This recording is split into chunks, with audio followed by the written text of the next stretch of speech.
जय जगन्नाथ सांग माने तो आज आम किसी important Odia grammar question discussion करवा जोटा कि ओडिशा पुलिस रो एसआई एग्जाम पाई आपण मानक पाई बहुत बहुत इंपोर्टाट रहिबो। तो पूर्वर पार्ट 1 टा मु डिस्कसन करैथिली 20 टा क्वेश्चन बहुत बहुत इंपोर्टाट थिला। तो एटा होची पार्ट 2 वीडियो जदि पार्ट 1 आपण माने देखि नांती डिस्क्रिप्शन में तार लिंक दे देछि तो आपण माने ताको आगे जाई देखि नेबे। तो आज रे जति सारा क्वेश्चन हमें डिस्कसन करबे आपण माने ट्राई करिवे निजरो आंसर टा दबा पाई कमेंट सेक्शन में जणेबे केतेटा ठीक आपण मानक रहिला। जदि चैनल रे नुवा अछती एबे ही हमर सब्सक्राइब करके आपण रखिबे वीडियो पसंद आसिले लाइक कर नेबे। तो देखो प्रथम क्वेश्चन 1 नंबर देछि जेउ शब्द गुड़िक अन्य भाषा रु आसी आम भाषा रे व्यवहृत हेउछि से गुड़िक कौन कहती। देखो आमर अन्य सबु जगार भाषा जो आसिक आम भाषा रे व्यवहृत हेउछि से गुड़िक आम कौन कहि थांती ना आमर वैदेशिक कहि थांती। ऑप्शन डी हो गला एठी right answer. Next question 2 number रहउछि केउ संस्कृत शब्दटी उपसर्ग रूपे व्यवहार करा जाय नाही। देखो केउ संस्कृत शब्दटी आमर उपसर्ग भाव व्यवहार करा जाय ऑप्शन देछि बही पुर हरि पुनः। जदि देखिबा आमर हरि को कौन कह जाय संस्कृत शब्दटी को उपसर्ग भाव में व्यवहार करा जाय नाही। तापर नेक्स्ट आसला 3 नंबर जेउथिरु वस्तु बा व्यक्तिर संख्या जना पड़े ताको कौन कह जाय। देखो वस्तु और व्यक्तिर संख्या जना पड़े ताको आमर कारक लिंग पुरुष ना वचन चारिटा ऑप्शन भितर जदि आमे देखुचंती आमर डी हो ताकू आमर कौन कह जाए ना वस्तु को वस्तु और व्यक्तिर संख्या जना पड़े ताकू आमर वचन कह जाए। तापर आसला आमर 4 नंबर क्वेश्चन एक बा एकाधिक वर्ष मिलित होई कोनोसी अर्थ प्रकाश करुथिले ताकू आमे कौन कहि थांती पद शब्द वाक्यांश ना वाक्य। देखो 4 नंबर ऑप्शन बी हो ताकू आमे शब्द कहि थांती एक बा एकाधिक वर्ष मिलित होई आमर जो अर्थ प्रकाश करते ताकू शब्द कह जाए। तापर आसला आमर 5 नंबर रे शिव शब्दर स्त्रीलिंग रूप कौन हेबो। तो यहाँ भी बहुत सारा एग्जाम में पूर्वर पढ़ी शिव शब्दर जदि देखा शिवानी हम तो शिवानी स्पेलिंग आपण मैंने मन रखिए करेक्ट जोटा कि लिखाई तालबेश हसईकार ब आकार दंतेन दीर्घईकार शिवानी मन रखिए कहीं भी आपण मैंने जल्दी जल्दी भाविकी आपण मैंने शिवनी कि यही टाइप शिवनी करेंगे तालबेश हसईकार दंतेन दीर्घईकार ब आकार शिवानी ये आपण मैंने करेक्ट करके आसबे। तापर आसला आमर 6 नंबर क्वेश्चन अकल शब्दटी केउ भाषारू आम भाषा को आसीची। तो जदि देखिबा अकल शब्दटी आमर केउ भाषारू आसीची ना आमर तुर्की भाषारू अकल शब्दटी आमर ओडिया भाषा को आसीची आपण माने भी जानिथिबे।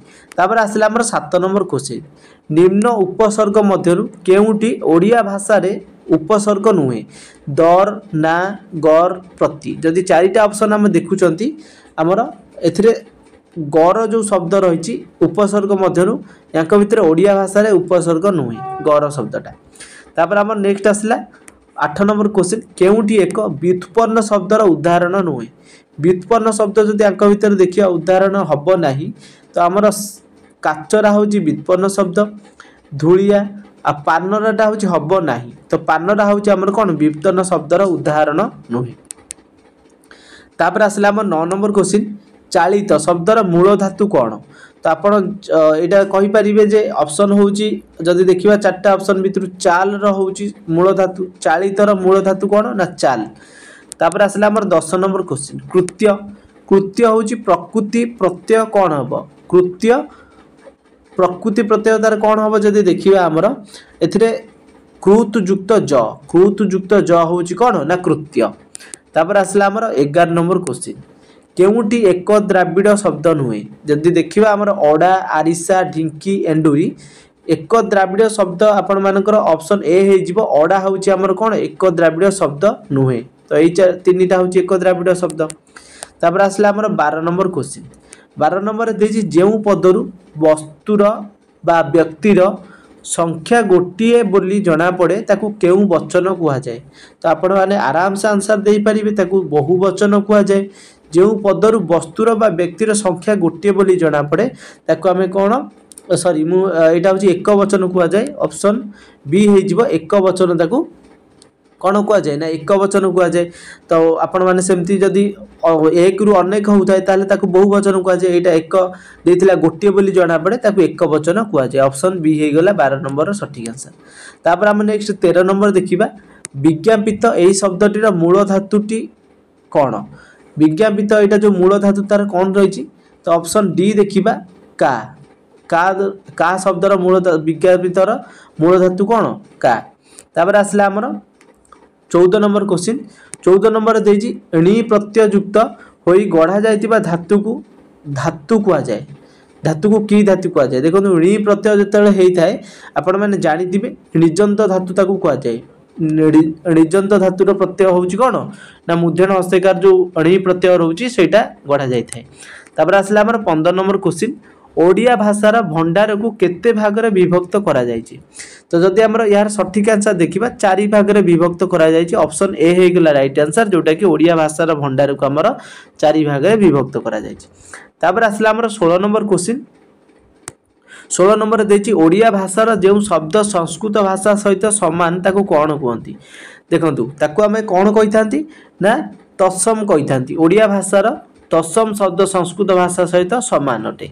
तो नेक्स्ट क्वेश्चन देखिबा 17 नंबर उपसर्ग गुड़िक धातु बा शब्दर केउ स्थान रे लागि थाए देखंतु उपसर्ग गुड़िक गोटे धातुर बा शब्दर कोठी लागि थाए ना पूर्वरु लागि थाए आपण माने जानिथिबे ऑप्शन ए हे जिवटी राइट आंसर। तापर आसला हमर 18 नंबर क्वेश्चन शब्द कहा जोगु अर्थ प्रकाश करिबारे समर्थ हुए शब्द कहा जोगु हमर अर्थ प्रकाश करि थाए आपण माने संगे संगे देबे धातु और प्रत्यय उभय जोगु से कोन करे ना अर्थ प्रकाश करिबा पई समर्थ हुए।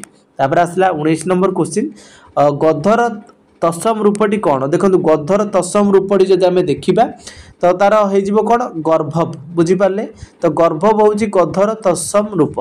तापर आज लास्ट क्वेश्चन रही 20 नंबर केउंटी तत्सम शब्द तत्सम शब्द जब देखा नई गाई टेबुल नदी अच्छी या भितर आमर ऑप्शन ए हो राइट आंसर जोटा हूँ नई हूँ आमर कौन न दीर्घ हूँ कौन ना तत्सम शब्द तो या मन रखिए। तो आज जो 20टा क्वेश्चन मुझे डिस्कसन करें आपको किपर लगिला तो जब वीडियो पसंद आसो लाइक शेयर सब्सक्राइब करने और जो मैंने टेलीग्राम चैनल जॉइन होना डिस्क्रिप्शन में लिंक दे देती टेलीग्राम चैनल जॉइन होगी पीडीएफ डाउनलोड करेंगे। Thanks for watching.